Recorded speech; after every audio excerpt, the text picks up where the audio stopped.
Ya,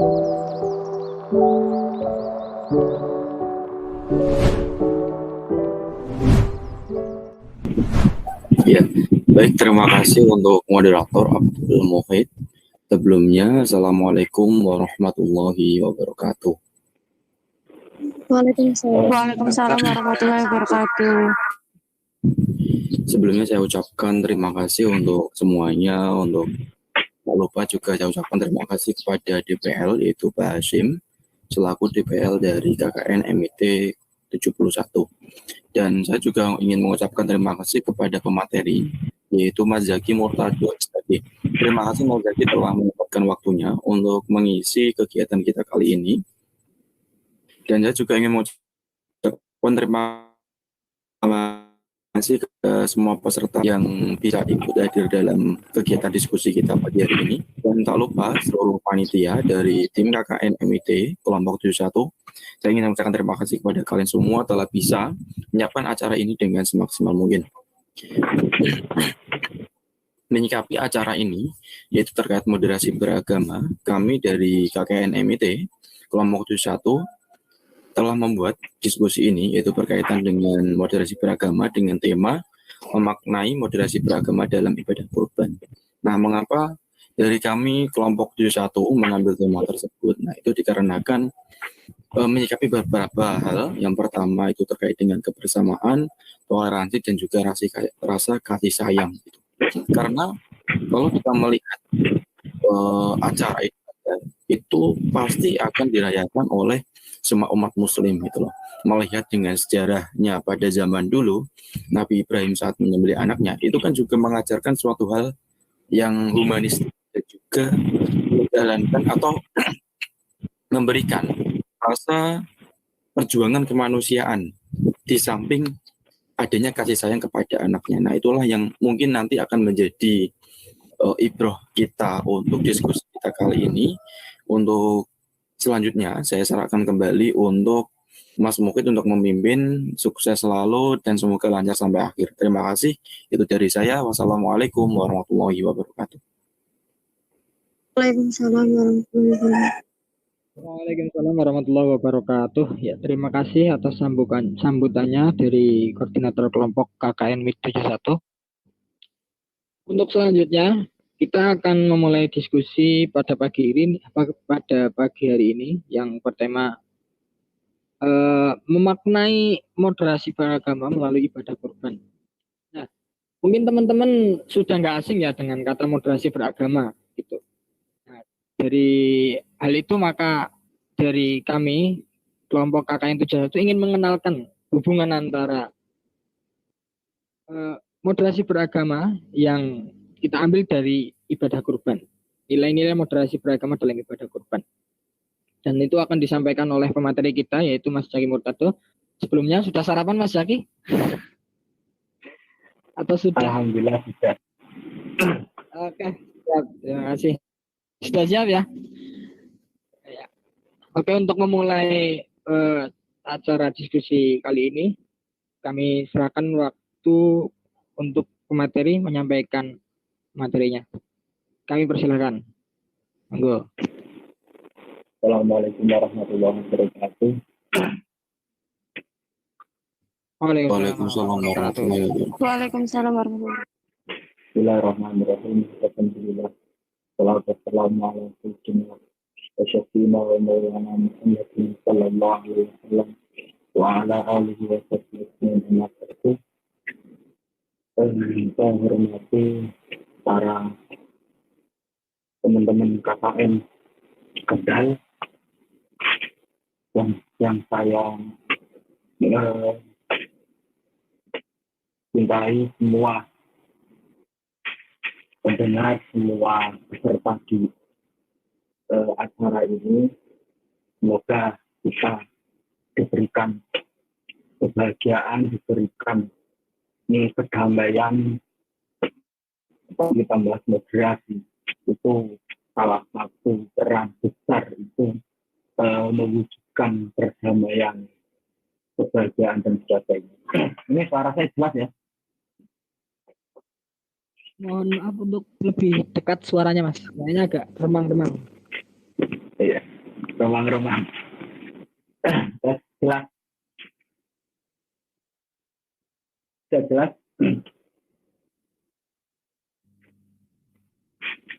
Ya, cukup jelas kalau tenang, Mas. Ya. Sebelumnya ini kita modelnya nyantai saja. Pokoknya aku nganut moderator. Semakin moderator rewel itu ya berarti semakin ramai. Jadi saya menanggapi moderator mau bahas apa, mau nyinggung apa, ketika saya ikuti. Tapi ketika dan ada hak-hak dari teman-teman semua itu untuk saling aktif, untuk saling menanggapi. Di sini kita bareng-bareng belajar saja. Para teman-teman KKN, jadi aku langsung mulai apa harus dipancing dari moderator? Bisa langsung dimulai saja, nggak apa-apa. Kita ngalir aja, yang penting bahasanya ngalir itu aja. Moderasi, ini temanya apa mau? Memaknai Moderasi beragama melalui ibadah kurban. Ya. Ada dua tema. Kalau di dalam Islam itu ada syariat Islam. Pokoknya kita ngomong syariat Islam, ahkam syariat itu tidak bisa diganggu gugat secara kesepakatan di dalam agama itu. Sebaliknya di Kristen pun juga mempunyai seperti trinitas, seperti pembagian kesepakatan ikut di pembebasan atau ikut yang sebelumnya. Atau pembahasannya itu lebih kepada perjanjian baru atau lama. Dan selainnya mempunyai semua agama mempunyai kebijakan, mempunyai kesepakatan hukum bersama. Tetapi ketika kita sudah ngomong hukumnya Gusti Allah, hukumnya Allah, setiap kesepakatan agama itu tidak bisa untuk memutuskan bahwa itu dikatakan salah atau benar. Gitu. Jadi kalau nyai kita kan sering ngomong bahwa ada semboyan rahmatal lil alamin, kemudian ada semboyan bahwa kita itu sama. Ya benar, tapi kita harus mencerna, harus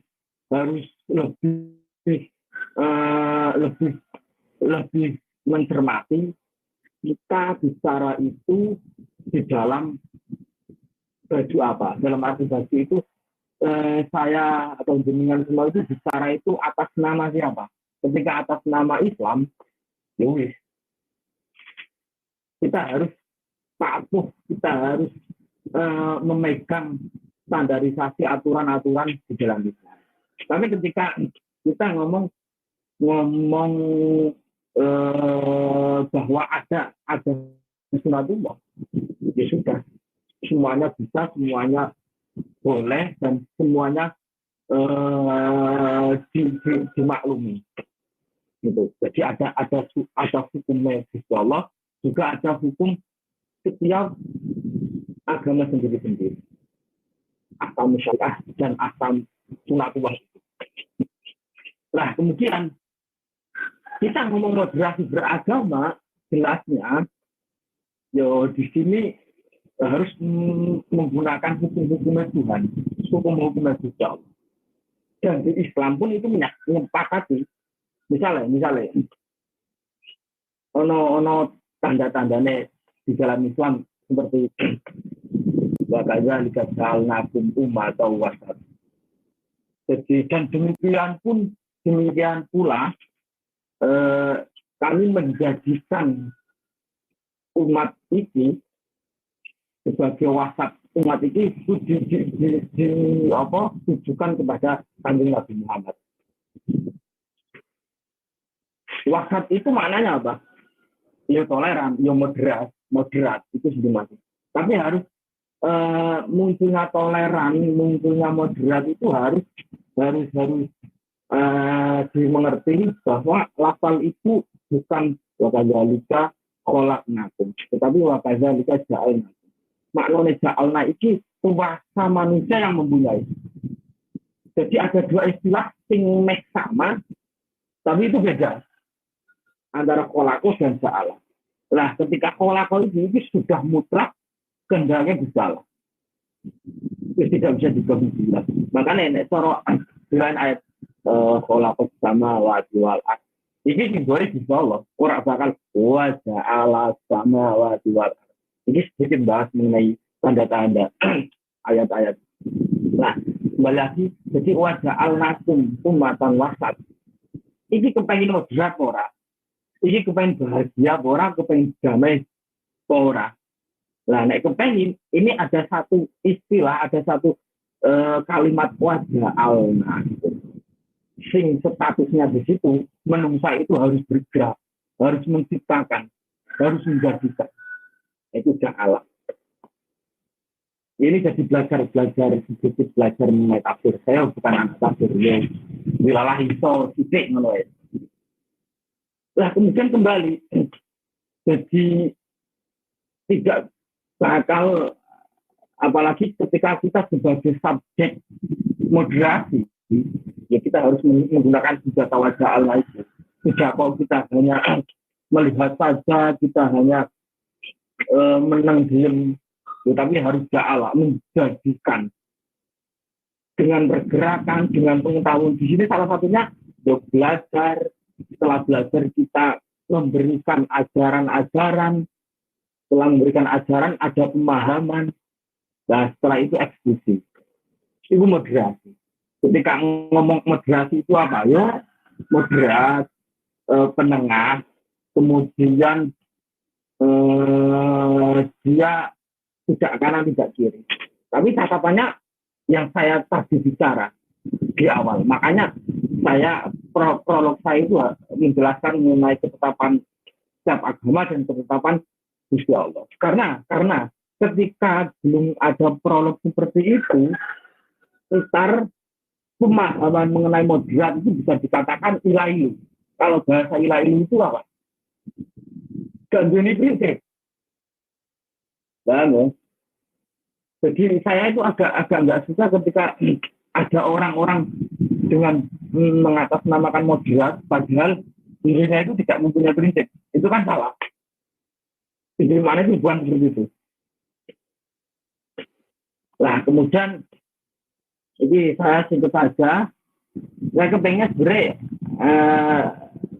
dialognya itu dalam arti enak dialog, enak tanggapan. Tidak ketok pengajian atau diskusi. Kemudian berpaling kepada ibadah kurban. Saya agak bingung, dalam arti bingung, sebenarnya gini, mengenai apa terhadap ibadah kurban, gitu. Utawa ibadah kurban itu dijadikan apa di moderasi beragama. Lalu, ini sinau bulat, sinau untuk produk jeli. Kalau saya melihat judul ini, saya ngikuti saja ini.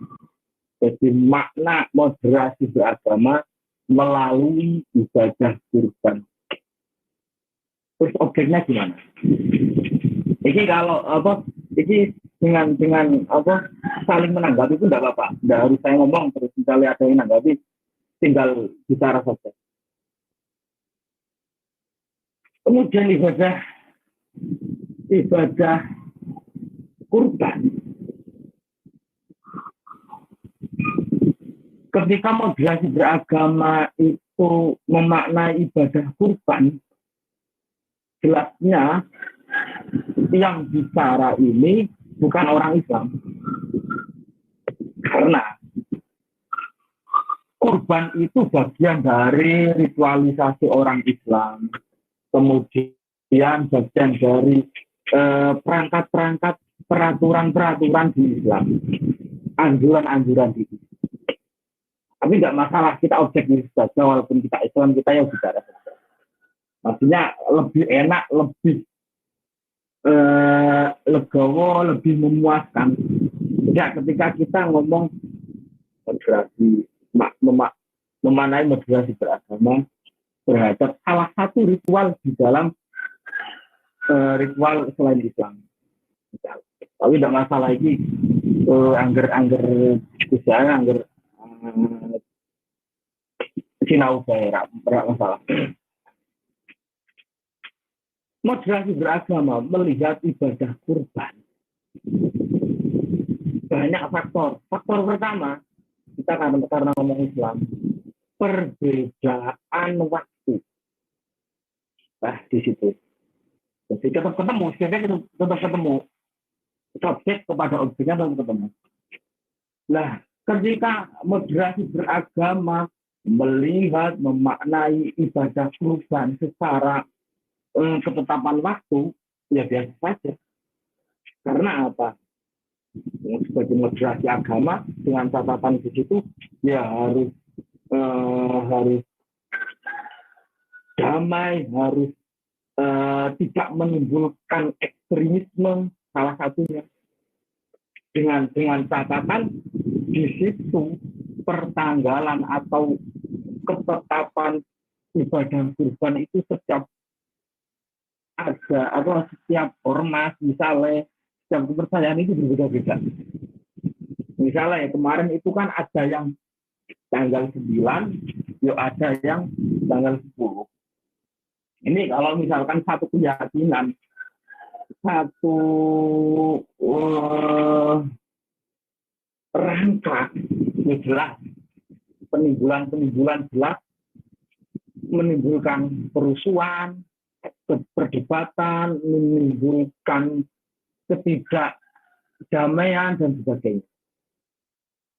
Nah, muncul peran moderasi beragama, orang ngomong bahwa sing tanggal 9 itu mempunyai perhitungan sendiri, sing 10 itu mempunyai perhitungan sendiri. Nah, ini peran moderasi beragama di situ. Jadi perannya itu wasat di situ, langsung atau wasat. Dia sebagai penengah. Jadi gak kiri, ya gak kanan. Ketika kanan dia mempunyai alasan-alasan, mempunyai perhitungan-perhitungan, dan sebaliknya kiri. Kemudian apa lagi?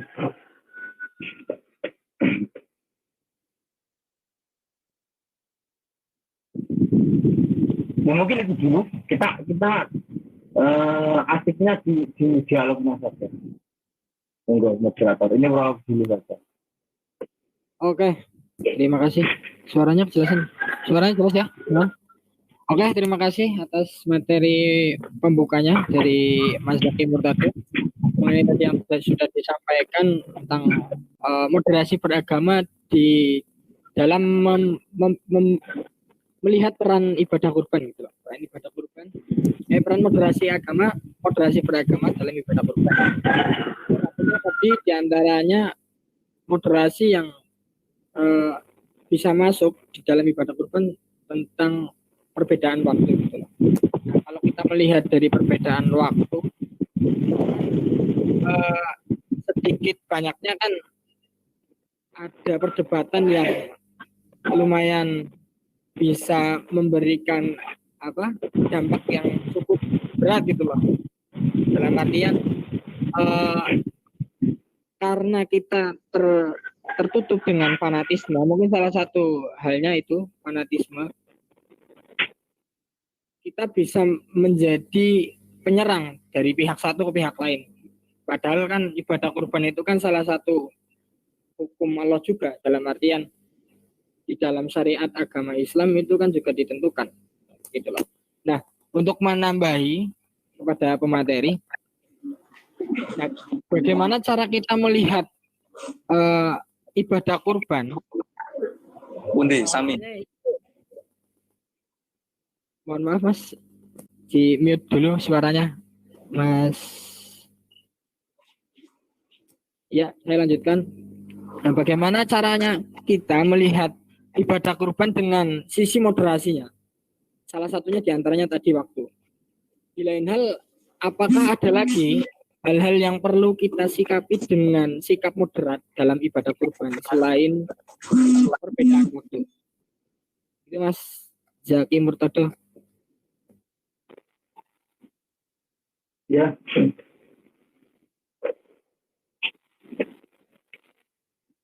saya kira itu malah lebih kepada isi kurban. Jadi kalau ngomong moderasi itu terhadap kurban itu lebih kepada pemahaman. Dalam arti pemahaman, pembelaan moderasi agama atas hujatan orang selain kelompok-kelompok yang melakukan, misalnya dengan hujatan ngapain sih jajak membeleh saat membeleh wedus dan sebagainya. Kemudian ngapain sih apalagi ngomong secara sosial, ketika di dalam wilayah itu kok kebanyakan kurban, setelah itu ada anggapan dan begitu, bahkan ada yang tidak mampu kok maksa-maksa untuk kurban.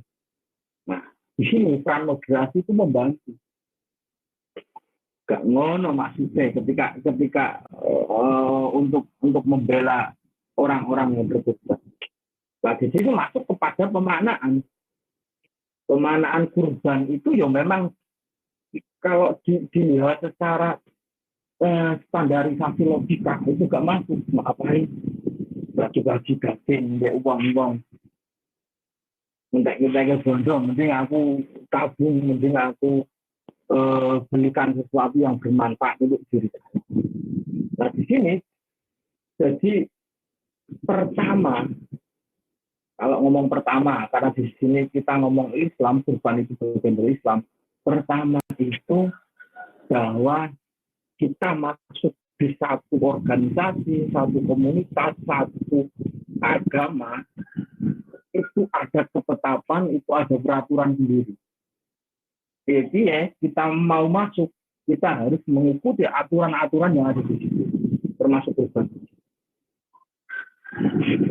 Kalau kepengen agak luwes perasaan, masukkan dengan konsep cinta. Maksudnya apa?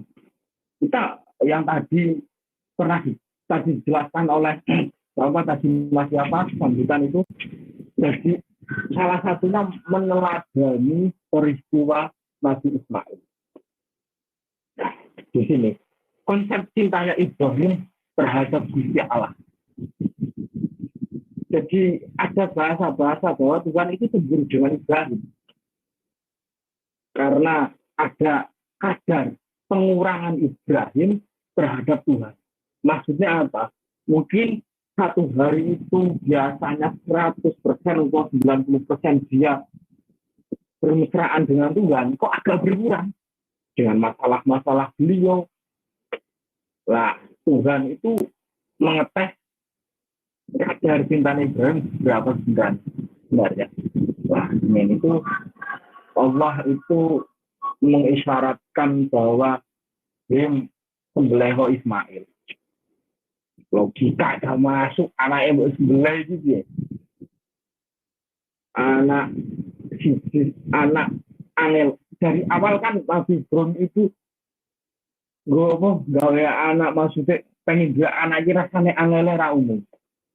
Setelah dia anak seneng-senenge kok bisa lah ngongkon dia Ismail sembelih. Iki piye pikirane? Angel dikaruniani anak seneng-seneng kok malah disembelih. Ini jane karena dia sih bisa pikir, nah dengan keputusan ya wis lah, mengaku urip innalillahi wa inna ilaihi raji'un, kabeh itu kembali ke Gusti Allah. Wis tak sembelih. Nah, karena Allah itu sudah melihat keikhlasan Ibrahim terhadap Ismail, maka disitulah ada mansuh.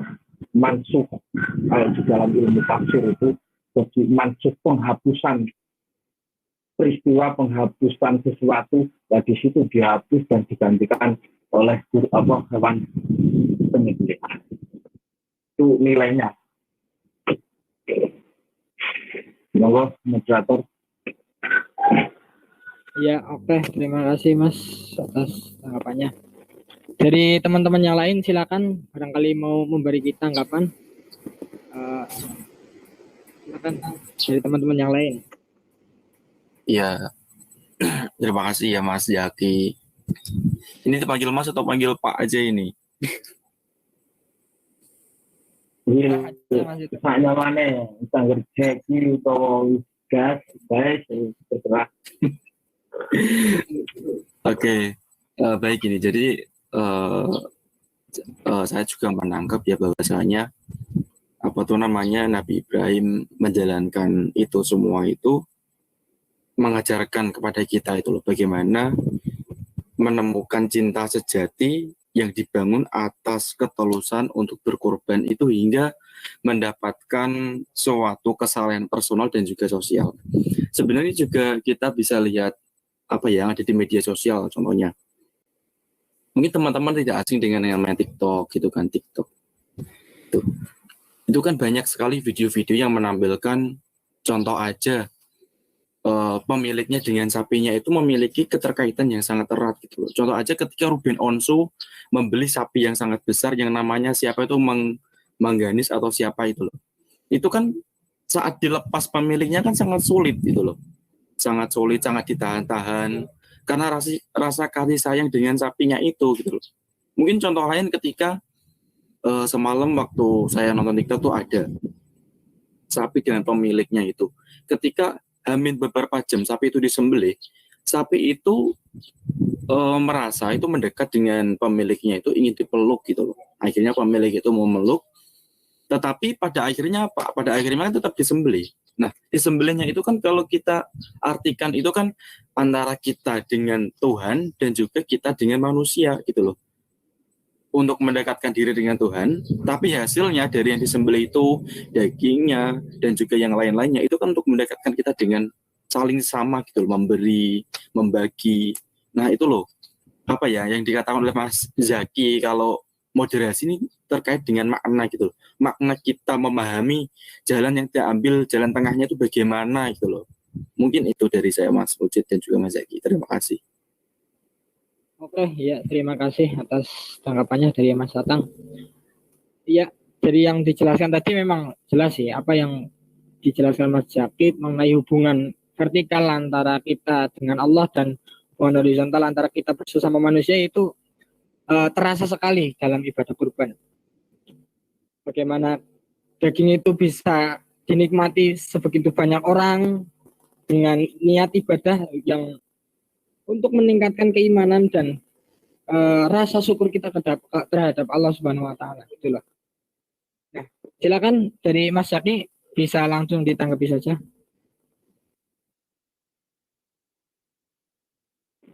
Tanggapan saya ya oke. Karena memang seperti itu. Jadi saya nambahin saja karena ini bukan pertanyaan ya. Jadi saya tidak jawab. Ini kan tanggapan.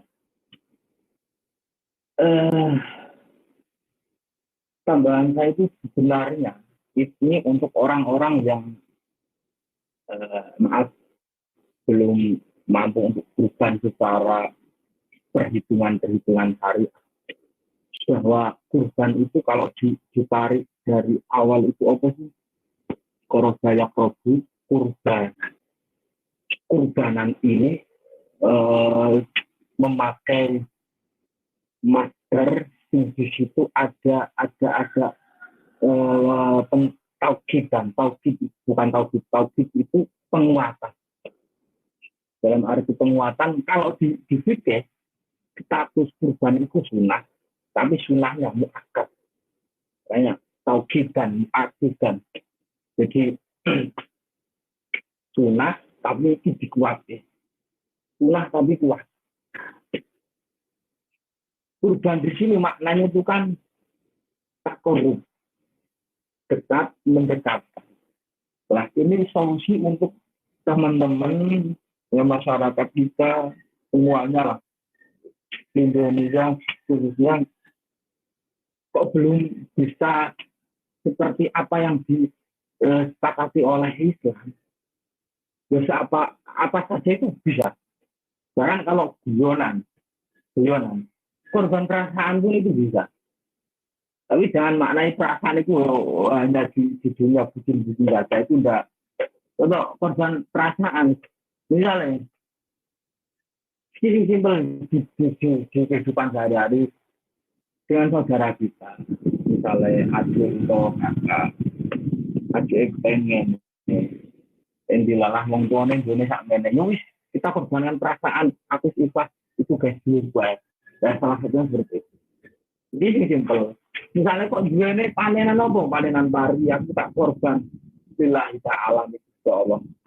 Itu maksud. Karena korban di sini itu apa? Jadi ada sesuatu yang kita ikhlaskan dengan niat lillahi ta'ala. Ya mungkin ini kalau anak-anak muda semua. Wong sing pernah bercinta. Saya ini jangan mau pacaran ya, tapi bercinta. Pacaran dengan berzina itu beda. Kita memaknai bucin itu sebenarnya baik, tapi saya lihat di fenomena sekarang bucin itu seakan-akan itu kehilangan pamor kesaktian bucin. Maksudnya apa? Orang bucin itu sebenarnya baik. Tapi bucin tidak mereka tidak cinta. Kita ngomong cinta, ngomong budaya cinta, mesti hatinya ini luas, hatinya ini apa ya? Pokoknya umum bucin itu dia. Baru mas, aku padahal adoh misalnya. Kalau apa? Misalnya jaluk tulung. Lah, disitu karena alasan-alasan cinta, SPP dilakon. Jadi cinta dengan hubungan cara sekarang itu berbeda. Bahkan cinta itu, kalau ngomong cinta, objek yang saya tuju itu tidak tahu, ya tidak masalah. Ya sama saja. Bismillahirrahmanirrahim. Ya Allah, aku menyakiti lillahi ta'ala. Aku mengorbankan isi lillahi ta'ala. Terus konsepnya sama, cuma perbedaan analog. Ya untuk saran saya ketika apalagi teman-teman yang masih sekolah, masih kuliah, kok belum bisa seperti orang umum, apalagi lagi di rantauan, wis kepunyanya apa kita kurban. Jadi, tapi ini tidak usah ini diakui secara syariat Islam. Itu maksudnya di aksiologisasi, nilai moral. Kalau ngomong misalnya kok dianggap syariat Islam, nggak usah pikiran seperti itu. Pokoknya saya bilang ta'ala, misalnya, sebenarnya ono konso, aku juga tidak menilai sak telaksir, ayo. Itu bagian penghormatan kita di hari besar, kemudian kita mengenang kisah Nabi Ibrahim Ismail. Setelah itu kita mengetahui makna Kristen itu. Ya, terima kasih Mas atas tambahannya tadi, tanggapannya. Nah, sekarang kan banyak orang yang berkorban ibaratnya memaksakan kehendaknya. Salah satu diantaranya sampai ada di lingkungan masyarakat kita lah yang dekat-dekat lah. Kan sampai ada arisan kurban. Terus ada iuran kurban. Itu kan salah satu tujuannya kan agar kita bisa berkurban gitu loh. Nah, cuman sekarang ibarat kata dia iuran kurban untuk mendapatkan sapi gitu loh. Sapi itu kita dapatkan dengan cara iuran ataupun arisan. Nah, apakah hal itu bisa disebut salah satu sikap moderat dalam melaksanakan ibadah kurban? Acara itu salah satunya arisan atau iuran atau gimana? Apa itu bisa kita masukkan ke moderasi gitu, Mas? Sangat bisa. kita itu pertama lihat objek masyarakat. Masyarakat itu seperti apa? Apalagi background masyarakat itu mungkin angel ibadah, angel untuk pokoknya melaksanakan sesuatu yang berhubungan dengan syariat. Nah, kok mereka di masyarakat kok mau untuk arisan? Saya kira malah saya anjurkan. Jadi di situ bisa dikatakan itu malah dia itu nyelengi. Ketika pilihannya perbandingannya daripada aku jeblok pirang juta, abot, ya bisa masalah aku menyisihkan setiap bulan itu misalnya 1.000. Saya kira itu mempermudah. Dan moderasi bahasa menganggap ya nggak masalah, bagus.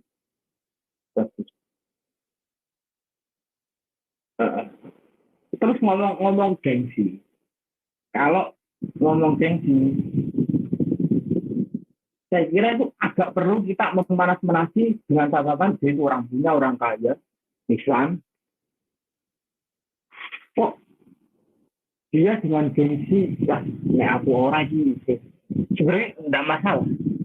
Dan masalahnya apa? Walaupun kok gak ikhlas, tetap ono api daripada tidak jelas gaya dugeman atau neng opo lah. Itu perhitungan aksiologi itu tidak masalah, lebih baik. Jadi tanggapannya dia orang punya, orang sipil.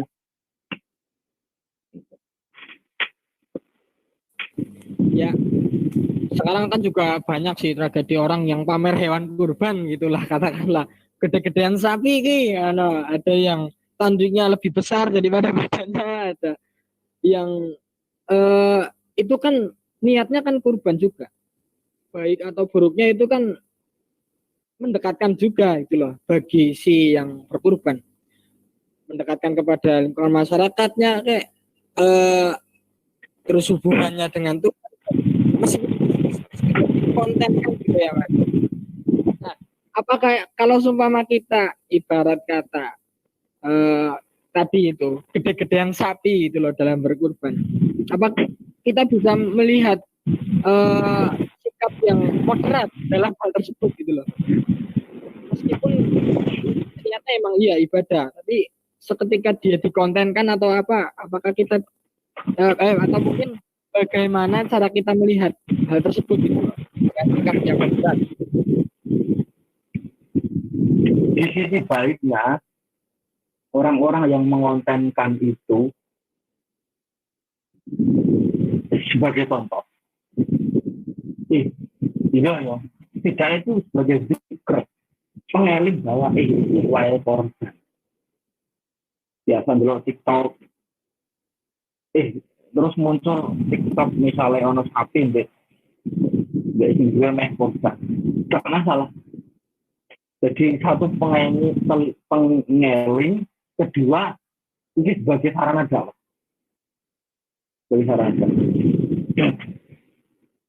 Tapi ketika wong itu memang sudah paham, sebenarnya ini untuk orang-orang khusus, ngapain di konten-konten misalnya teman-teman itu memang secara pengetahuan luar biasa, secara batin luar biasa. Ya, menurut saya itu enggak penting seperti itu. Tapi ketika di sini sebagai orang pendakwah juga perlu. Kalau satunya itu kan buat dakwah keislaman, dakwah pengelingan dan sebagainya. Ini teman-teman yang lain menanggapi atau tanya diskusi. Oh iya. Ya. Ya silakan, saya serahkan ke teman-teman yang lain, silakan ditanggapi atau mau dikasih pertanyaan silakan. Ngalir aja. Monggo teman-teman. Jadi yang cewek-cewek atau yang cowok-cowok.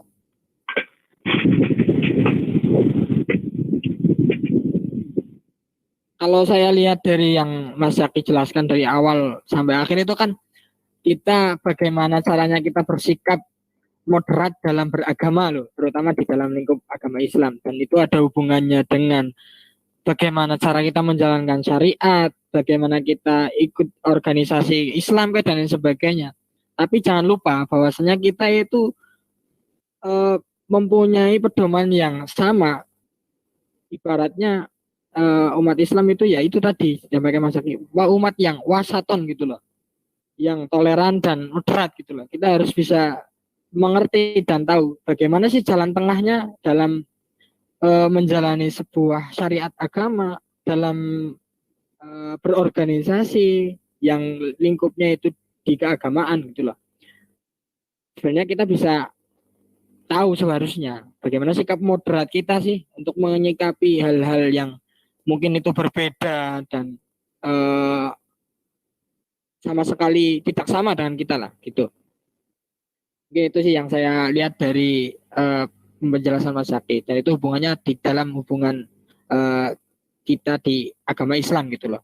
Kemudian dikuatkan lagi oleh Mas Zaki tentang hubungan kurban itu tadi, pendekatan lagi. Hubungannya kan tetap konsepnya moderat gitu loh, yang saya lihat. Gitu. Itu dari teman-teman, silakan ditanggapi.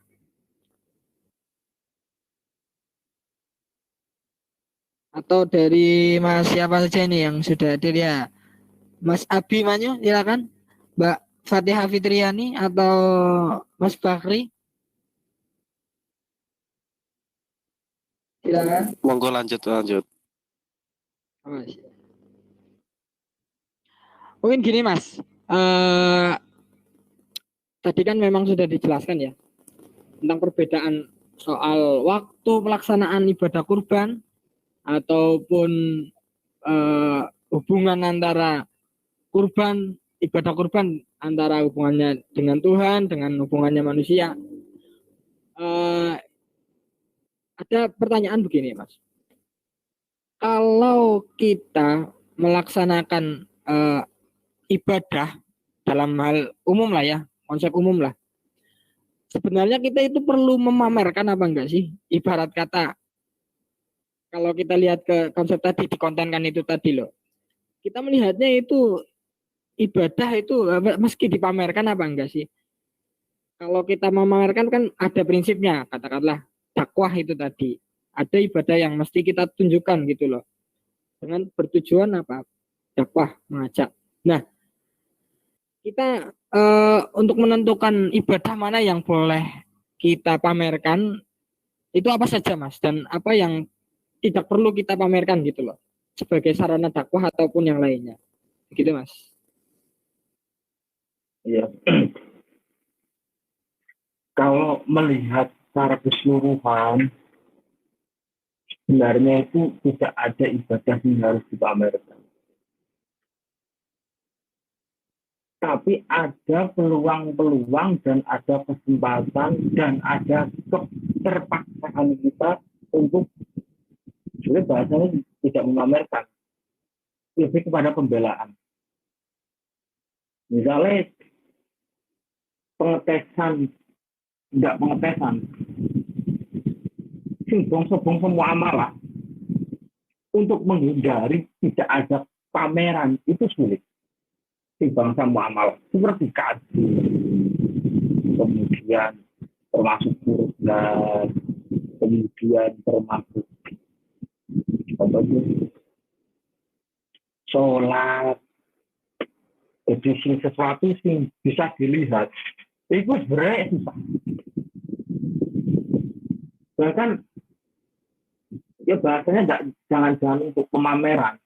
Jadi toh dilalah kok ketahuan. Kok misalnya kita jagoan untuk konco-konco sih nggak tahu sholat, tapi kita hafal. Wis dakwahnya usah sholat biasa ya. Nah, secara tidak sadar, aku juga mufid kok sholatnya rajin. Padahal ya biasa keplean misalnya, biasa ngerasani wong, biasa ngebully dan sebagainya. Tapi kalau sholatnya ide, oh iya ini. Berpikir, kemudian belum hiburan, belum diskusi. Oh iya gitu. Oke, ngelakoni perkara-perkara juga apa isi sholat. Itu masalah, misalnya jawab taruh itu.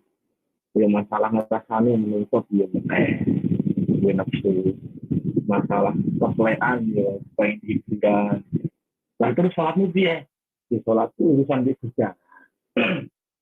Karena aku neng Islam itu ya sholat.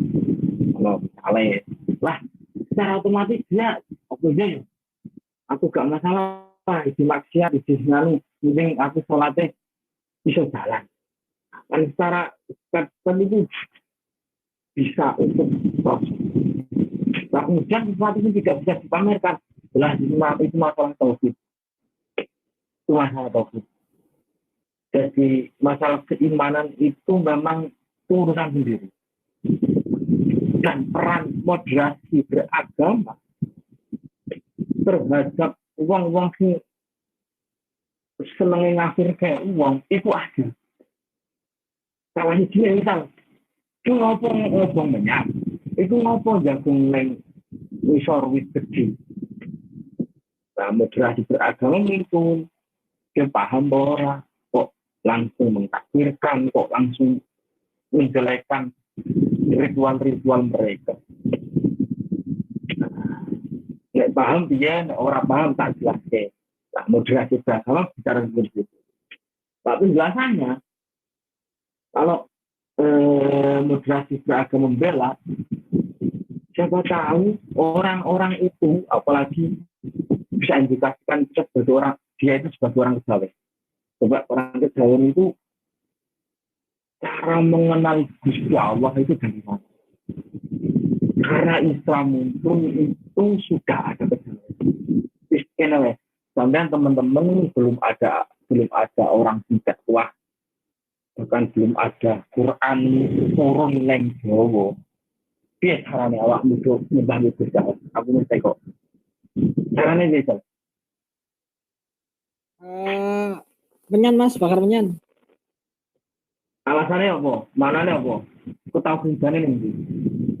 Ketauhidannya adalah bahwasanya menyan itu kan menyimbolkan, kalau kita bakar itu loh, menyimbolkan sebuah asap gitu. Nah, itu kan asap itu kan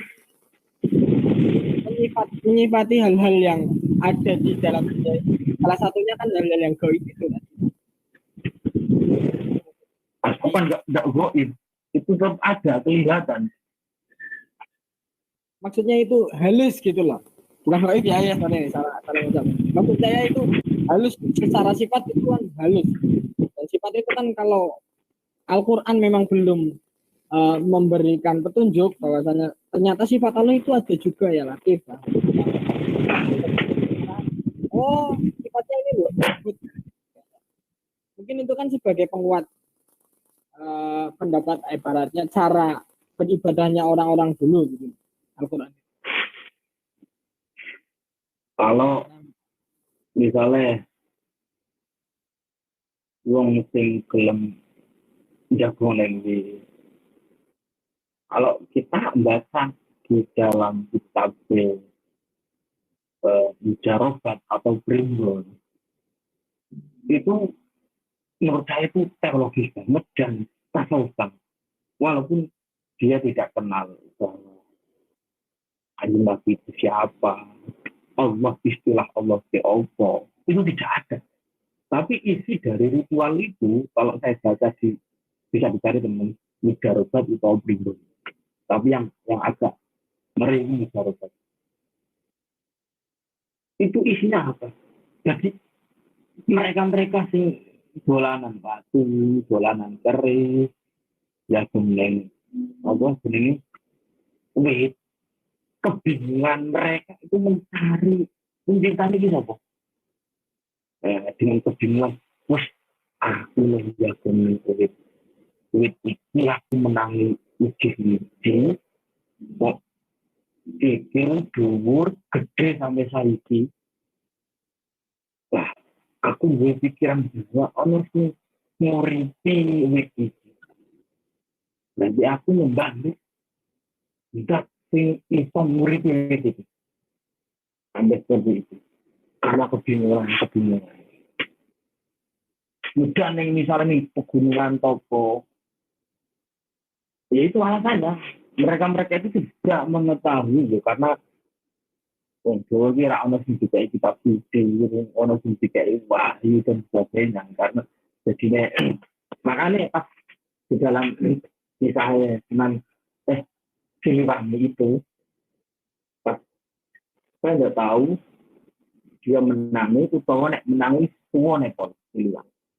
Di ini nih bahwa neng daerah itulah lagi geger-geger uang perang dan sebagainya, sampai dia ini tak apa ketemu gurunya Siliwangi ya khawatir itu ono agama anyar sing nek teponeng jenenge Islam iku jargone itu amar ma'ruf nahi munkar. Jadi ya sama dengan konsepmu, cuma kami itu dengan ilmu titen Jawa itu intuisinya itu untuk umatmu itu penak, masamu itu penak ujar guru kepada Siliwangi. Enggak. Ya, Mas. Terkait dengan budaya ini ya, ibaratnya ya, hubungannya dengan lingkungan kita lah, terutama orang-orang Jawa. Nah, ini ada pertanyaan Mas dari teman saya ini. Di Kudus itu kan kurban biasanya nggak pakai sapi, ibaratnya itu kan kurban di sana pakainya kerbau gitu loh, tapi dilarang memakai sapi gitu loh. Nah, kalau kita melihat dengan kacamata moderasi beragama itu bagaimana Mas? Pertanyaannya.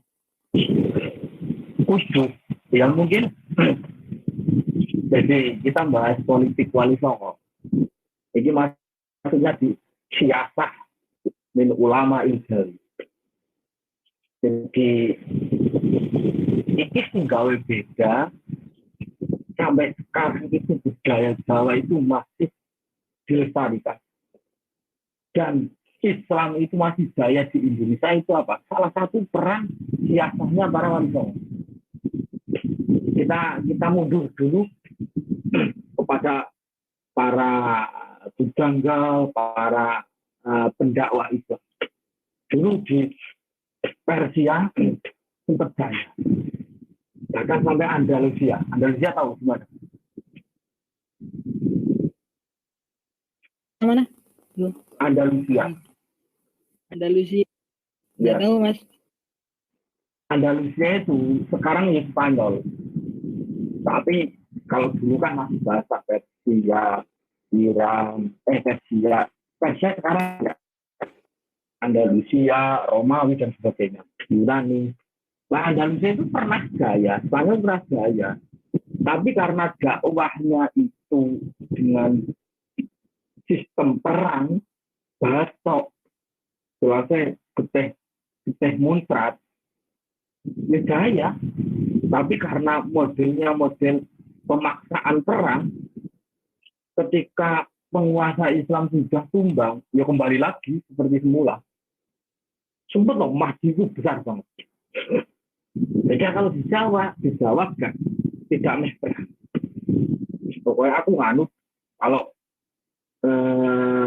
Sunan Kalijaga sampai memaksa bahwa membalut asyhadu alla ilaha illallah itu dengan sebutan kalimat syahadat. Nah, di sini kita simpulkan bahwa aku naik perang, naik iso jaya, iya. Tapi naik keturunan itu ngomong Islamis tumbang, ya wis kekawin ini. Masuk di Kudus, salah satu naik Kudus sampai sekarang. Itu Sunan Kudus itu menghormati budaya Hindu juga. Makanya bahkan tidak di pengorbanan sapi dan sebagainya bukan.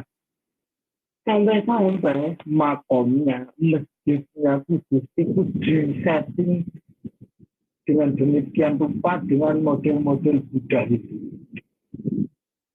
Karena menghormati itu. Tapi imbasnya sampai sekarang itu tidak ada masalah. Itu hebatnya para wali songo, para bujangga Timur Tengah, dakwah di Jawa.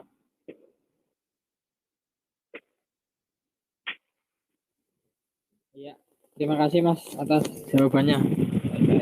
Cukup jelas lah. Nah, jadi pada intinya kan peran moderasi beragama itu kan harus ada dulu di dalam diri kita, urusan internal dulu gitu loh yang harus kita selesaikan tentang moderasi itu. Baru nanti kita keluar urusan eksternalnya. Mungkin itu yang bisa saya tangkap sih. Jadi teman-teman yang lain silakan beri respon. Kita beri waktu untuk teman-teman bertanya, 2 pertanyaan mungkin. Silakan.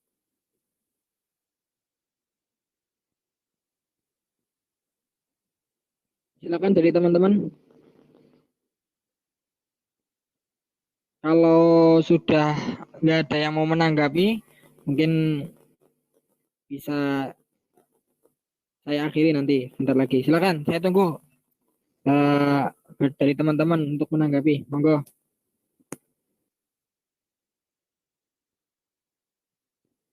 Ada atau tidak ini?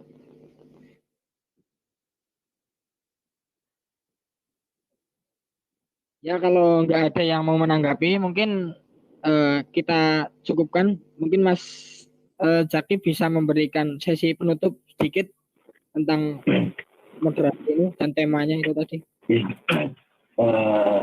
Mungkin agak kritik sedikit mengenai moderasi beragama. Kritik saya itu terhadap orang-orang yang sering sebagai pelaku moderasi itu. Jadi di sini moderasi itu tidak sekedar moderat sebagai penengah, tidak kanan tidak kiri, tapi akan mewujudkan bahasa-bahasa tidak ada prinsip. Di sini yang dimaksud moderasi itu kita itu sudah mempunyai prinsip, mempunyai dasar. Jadi moderasi itu kan kita memaklumi, kita menengahi, tapi bukan berarti moderasi kita itu ketika ada komunitas sebagai kanan, kita ikut di kanan, ketika ada pikiran kiri, kita ikut di kiri. Itu tidak seperti itu. Ini yang harus dipahami. Bahwa moderasi itu sebatas kita memahami, kita memaklumi. Tidak mempercaya, tidak harus mempercayai bahwa itu benar dan saya akan mengikutinya. Gitu ya. Jadi moderasi di sini sebagai pelaku moderasi kita harus paham. Batasannya kita hanya memaklumi dengan catatan dia mempunyai alasan. Dan tidak ada pemaksaan bagi kita ketika kita memaklumi, kita harus mengikuti. Itu tidak seperti itu. Konsepnya tidak seperti itu. Saya sering mendengar para tokoh-tokoh moderasi itu, mungkin apalagi intelektual baru, itu narasinya itu ya seperti itu. Jadi seakan-akan ketika kanan ya kanan, kiri ya kiri, saya mengikuti, saya mensepakati, dan sebagainya. Tapi tidak seperti itu. Yang saya alami, yang saya pelajari, moderasi itu tidak seperti itu. Dan mungkin itu saja. Dan maaf ketika masih banyak kekurangan, masih pokoknya kurang banget pengetahuan saya itu, saya minta maaf. Maturnuwun. Ya, terima kasih atas pemateri kita yang sudah memberikan materinya panjang lebar kali panjang kali luas gitu. Ya, terima kasih atas materinya. Jadi untuk kesimpulannya bahwa kita itu dalam bermoderasi harus mempunyai prinsip moderat gitu loh. Bukan hanya sekedar kita tahu moderasi, tapi kita memaksakan orang untuk moderat gitu loh. Itu kan jadi timbulnya kan menjadi pemaksaan gitu loh. Bahwa prinsip itu harus kita tanamkan dulu secara internal gitu loh. Dan itu urusan individu. Itu mungkin kesimpulannya. Dan itu harus kita pertimbangkan hubungan antara dengan Tuhan, dengan manusia harus kita seimbangkan. Seperti tadi yang disampaikan Mas Zaki bahwa pesan dalam ibadah kurban kan salah satunya itu mendekatkan gitu. Mendekatkan diri kita kepada Tuhan, mendekatkan diri kita kepada lingkungan sekitar kita. Kita harus saling dekat satu sama lain. Dan tidak ada unsur pemaksaan di situ. Kayak tadi cuma mau berkurban kan nggak harus memaksakan. bagaimana caranya agar kita bisa berkurban? Nah, ada metodenya. Salah satunya tadi diadakannya arisan, diadakannya iuran dan bla bla sebagainya. Nah, itu kan salah satu sikap moderat bagaimana orang itu bisa punya kesempatan untuk berkurban. Cara itu tadi itu. Mungkin itu yang bisa kami sampaikan dan kami simpulkan dari moderator. Apabila banyak kesalahan, saya mohon maaf. Sebelum kita tutup, bisa teman-teman on cam semuanya, kita vote bar dulu gitu loh.